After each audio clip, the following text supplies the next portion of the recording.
Our school, our community, our home. The Warrior News starts right now. Good morning, Wilson. Today is Friday, September 10th, 2021, and I am Ava Hauser. If you would like to join volleyball or international club, please stop by room 306 to get the Google Classroom join code for meeting announcements. Weightlifting Club will be meeting from 2:15 p.m. to 3:15 p.m. Mondays through Thursdays at the weight room. If you are interested, you can see Mr. Schaefer in room 304 or just stop down at the weight room to sign up. All are welcome. If any junior or senior who has period 1 or 2 study hall is interested in being a student tour guide, please sign up in the guidance office by September 12th. There are a limited number of spaces available. Starting Monday, September 20th, Wilson Basketball will be holding open gym for girls on Mondays and Wednesdays at the high school gym from 6 to 7:30 p.m. Practice is open to any girls grades 7 through 12. Starting on Tuesday, September 21st, Wilson Basketball will be holding open gym for boys on Tuesdays and Thursdays at the high school gym from 6 to 8 p.m. Practice is open to any boys grades 9 through 12. Girls tennis senior players. Please remember to return your Senior Recognition Day information by Monday, September 14th, so that your bio information will appear on the announcement sheet on Senior Day. Attention all student drivers. For after-school activities, please use the back row closest to the football stadium when parking in the big lot. The marching band will be practicing in the front 3 rows. If there's absolutely no space left in the back row, please park in spots closest to the Sky Bridge or athletic facility. Thank you. Mr. L will be holding 2 informational meetings for FBLA on Friday, September 10th and Monday, September 19th at 2:10 in room 209. Please attend one of these meetings if interested in joining the club or see Mr. L for details. Any students who would like to join the newspaper club and write for the school newspaper should attend the meeting on Thursday, September 16th at 2:05 in room 212. All students are welcome. Boys soccer senior players. Remember to return your Senior Recognition Day information by Thursday, September 16th, so that your bio information will appear on the announcer sheet on Senior Day.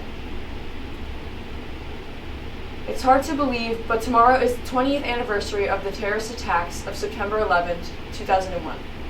We asked some of the teachers and staff around the school what their memories were of that infamous day.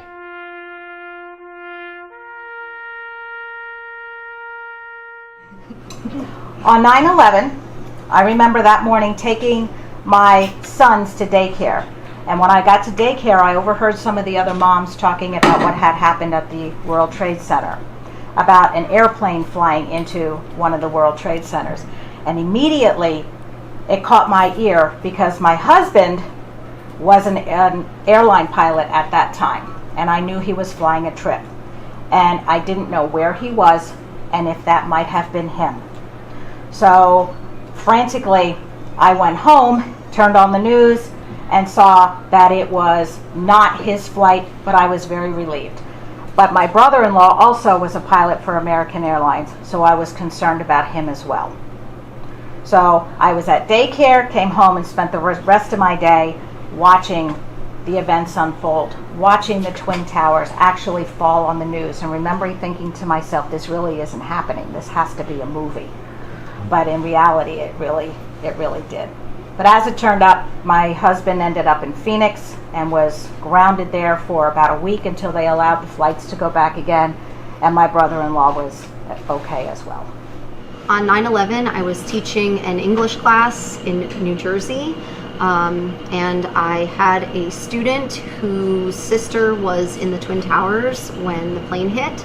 Her sister ended up being okay, but obviously I was teaching only about 45 minutes outside of the city, and so a lot of my students were in panic because they had relatives who worked in the city, so it was a really difficult day for all of us. So on 9/11, I was in my 8th grade science class in New York City. My teachers did not speak Spanish, and the only station at the time that was working was the Spanish station, and I had to translate for my teachers. As I'm translating, I see smoke coming from the window, and I'm trying to figure out myself as a 14-year-old what is going on in the world. My mom had to cross over from Manhattan to the Bronx in order to pick me up from school. Bridges were shut down immediately. No one can come in, no one can come out. My aunt had to sleep on the highway in her car. And my uncle missed his train that morning, and he worked a block or two away from the Twin Towers at the time. And he missed it, so he wasn't in the middle, the epicenter of what happened. So that was my story. I was there. I was actually at a meeting at the Children's Home of Easton, and one of the workers of the Children's Home came running into the meeting and told us what happened, and one of the other people in the meeting actually had a husband that was in the World Trade Center, so she immediately began crying, and she ran out of the room, and it was a memory that I'll never forget.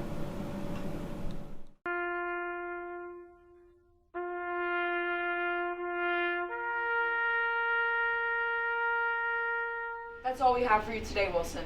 Make sure to follow us on YouTube at Warriors News 15 to keep up to date with the latest from us. I'm Ava Hauser, and have a great day, Wilson.